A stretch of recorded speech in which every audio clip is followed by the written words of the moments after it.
महाराष्ट्राचे आराध्य दैवत छत्रपती शिवाजी महाराज, राज्यघटनेचे शिल्पकार भारतरत्न डॉक्टर बाबासाहेब आंबेडकर, वंदनीय हिंदू हृदय सम्राट बाळासाहेब ठाकरे, त्याचबरोबर ज्यांनी आपलं संपूर्ण आयुष्य शेतकऱ्यांसाठी समर्पित केलं असे भूमिपुत्र श्रद्धेय तात्यासाहेब, अशा सर्वच थोर महापुरुषांना मी सर्वप्रथम विनम्र अभिवादन करते।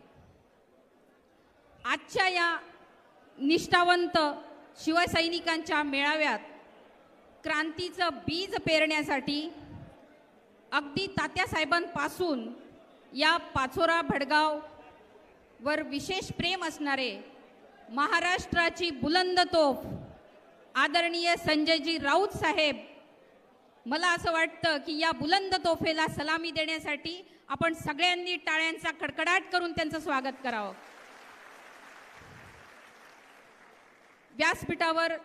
व्यासपीठावरील सर्व आदरणीय मान्यवर आणि या मेळाव्यासाठी उपस्थित असलेले सर्व निष्ठावंत शिवसैनिक, सर्व पदाधिकारी, कार्यकर्ते आणि जमलेल्या माझ्या सर्व माता, बंधू आणि भगिनींनो, खरं तर मला असं म्हणावंसं वाटतंय आज की या निष्ठावंतांचं प्रेम कधी तराजूमध्ये तोलायचं नसतं आणि जिथे राऊत साहेब आहेत तिथे जास्त बोलायचं नसतं,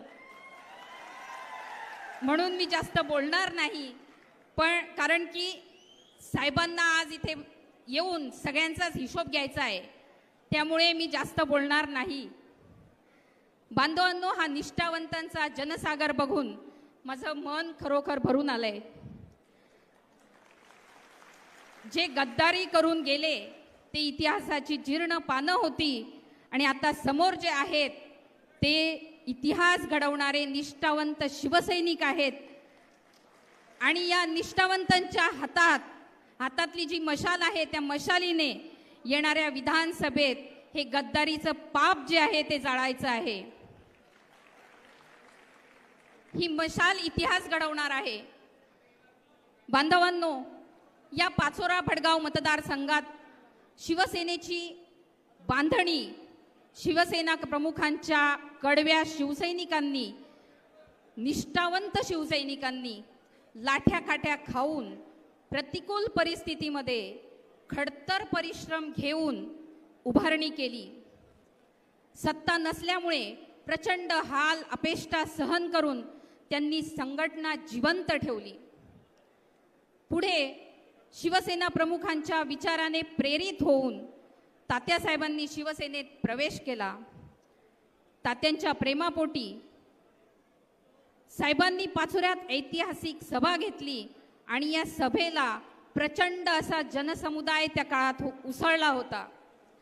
तात्यांच्या रूपाने या शिवसेनेला एक नवीन ऊर्जा मिळाली आणि शिवसेनेचा पहिला आमदार या पाचोरा भडगाव मतदारसंघाला मिळाला। एक नवीन दिशा मिळाली आणि 10 वर्ष विजयाची घौडदौड चालू राहिली। मग ते बाजार समिती असेल, जिल्हा परिषद असेल, पंचायत समिती असेल किंवा नगरपालिका असेल, सगळ्याच ठिकाणी शिवसेनेचा जो भगवा आहे तो डौलाने फडकू लागला। तात्यांच्या नेतृत्वाखाली निष्ठावंतांची मोठी फौज उभी राहिली आणि खेडोपाडी गल्ली बोळात अगदी तात्यांनी शिवसेनेचं जाळं जे आहे ते विणून काढलं। सर्व काही सुरळीत चालू होतं, परंतु मध्ये 5 वर्षाचा खंड पडला आणि पुन्हा 2दा शिवसेनेचा आमदार या मतदारसंघाने निवडून दिला। आमच्या घरात 2 वेळा आमदारकी दिली, मान सन्मान दिला आणि या नगरपालिकेचं नगराध्यक्षपदही आमच्या घरात दिलं। मग शिवसेनेने एवढं सगळं काही देऊन सुद्धा संघटनेशी बेईमानी कशासाठी, हा प्रश्न माझ्या समोरच नाही तर या संपूर्ण मतदारसंघातील प्रत्येक बांधवाच्या मनामध्ये पडला। तात्यासाहेब जर असते तर तात्यासाहेबांनी हे सहन केलं असतं का? तात्यासाहेबांनी कदापि हे सहन केलं नसतं। मी वारंवार माझ्या भाषणात या गोष्टी बोलत असते, कारण की तात्यासाहेबांनी हे खरोखर सहनच केलं नसतं गद्दारीचा प्रकार। उद्धव साहेबांचा विश्वासघात करणं आणि निष्ठावंत शिवसैनिकांना वाऱ्यावर सोडले आणि हे मला तात्यांची लेक म्हणून मला अजिबात सहन झालं नाही. खरं तर आपल्या सगळ्यांना माहिती आहे की मला राजकारणात यायचंच नव्हतं, मला तसा राजकारणामध्ये रसही नव्हता, पण मला हे सगळं असह्य झालं आणि म्हणून मी राजकारणात सक्रिय झाली आणि ठरवलं की काहीही झालं तरी चालेल, पण तात्यांचा जो काही मार्ग आहे तो मार्ग आणि तात्यांची जी काही विचारधारा आहे ती सोडायची नाही हे मी ठरवलं. आणि मग शेवटी मातोश्रीवर जाऊन उद्धव साहेबांचे हात बळकट करायचे, त्यांच्यासोबत भक्कमपणे उभं राहायचं असं ठरवलं आणि मातोश्रीवर जाऊन मी प्रवेश केला आणि राजकारणात सक्रिय झाले. हे सगळं आपल्याला माहिती आहेच. आज उद्धव साहेबांचे आशीर्वाद आणि आपल्या सगळ्यांचं प्रेम, तात्यासाहेबांची लेक म्हणून, आपली बहीण म्हणून सारी जनता माझ्या पाठीशी उभी आहे. आणि काही लोक म्हणतात, माझ्यावर टीका करतात की ताई राजकारणात नवखी आहे, ताईला राजकारणातलं काही कळत नाही, ताईला राजकारणातला अनुभव नाही.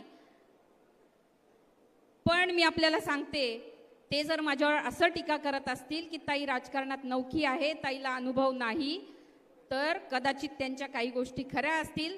मला अनुभव नसेल तर कसला अनुभव नसेल?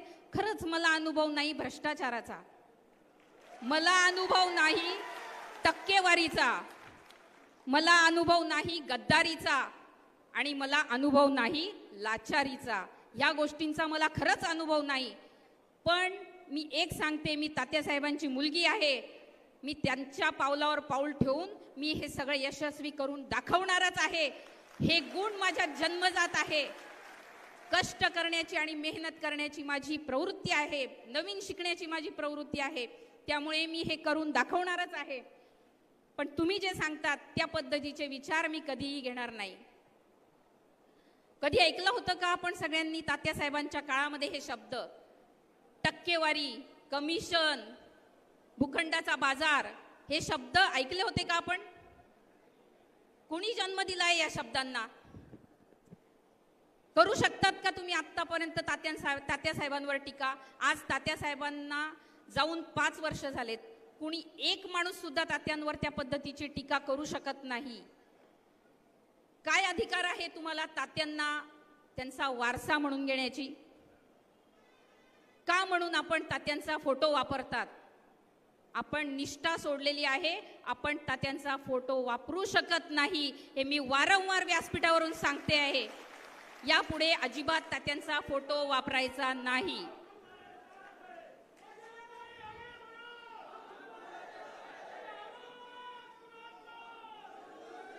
काय काय कमी केलं होतं तात्यासाहेबांनी तुम्हाला?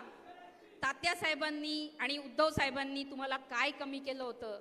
अरे या निष्ठावंत शिवसैनिकांनी जीव ओवाळून टाकला होता. आपण हे सगळे विसरलायत. किती प्रचंड मेहनत घेतली तुमच्या वेळी, पण आपण हे सगळं विसरून आणि खुशाल कोणाचाही विचार न करता आपण इथून निघून गेलात. आणि आता डंके की चोट पे म्हणणाऱ्यांच्या पायाखालची जमीन घसरते आहे. बांधवांनो, हे आपण लक्षात ठेवा. अरे निष्ठेची किंमत तुम्हाला काय करणार? तुम्ही निष्ठेचा विचारच केला नाही. निष्ठा काही बाजारात विकत मिळते का? मिळते बाजारात निष्ठा?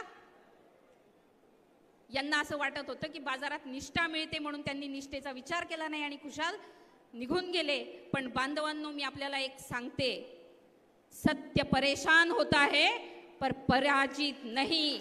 विजय हा आपलाच होणार आहे, हे आपण लक्षात ठेवा.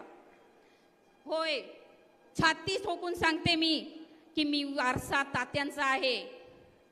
आणि होय, मी शपथेपूर्वक सांगते की मी साऱ्या मतदारसंघाला की ही जी काही टक्केवारी आहे, कमिशन आहे, भ्रष्टाचार आहे आणि भूखंडाचा बाजार आहे, याच्याशी जसा तात्यांचा दुरान्वये संबंध न होता, अगदी तसाच माझा सुद्धा राहणार नाही, हे मी शपथेपूर्वक आपल्याला सांगते. या मतदारसंघामध्ये भयमुक्त,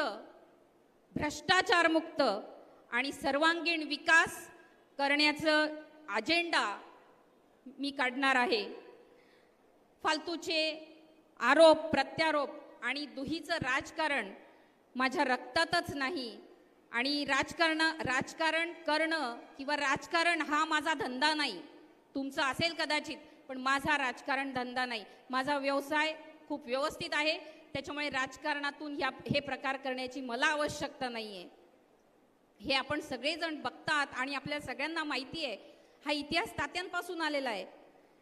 बांधवांनो, या पाचोरा वडगाव मतदारसंघाच्या राजकीय इतिहासामध्ये पहिल्यांदाच एक महिला लोकप्रतिनिधी म्हणून उद्धव साहेबांनी विधानसभेत पाठवण्यासाठीची एक संधी उपलब्ध करून दिली आहे. मला असं वाटतं हा मतदारसंघातील नारी शक्तीचा सन्मान आहे असं मला वाटतं. मतदारसंघातील सर्व महिला भगिनी ह्या माझ्या पाठीशी भक्कमपणे उभ्या आहेतच, पण आपली कन्या म्हणून आणि बहीण म्हणून आपण देखील सगळ्यांचं सहकार्याने आपल्याला या मतदारसंघामध्ये नवीन इतिहास घडवायचा आहे. बांधवांनो, एक महिला म्हणून मला एक विषय जो आहे तो आवर्जून इथे उल्लेख करावासा वाटतो, तो म्हणजे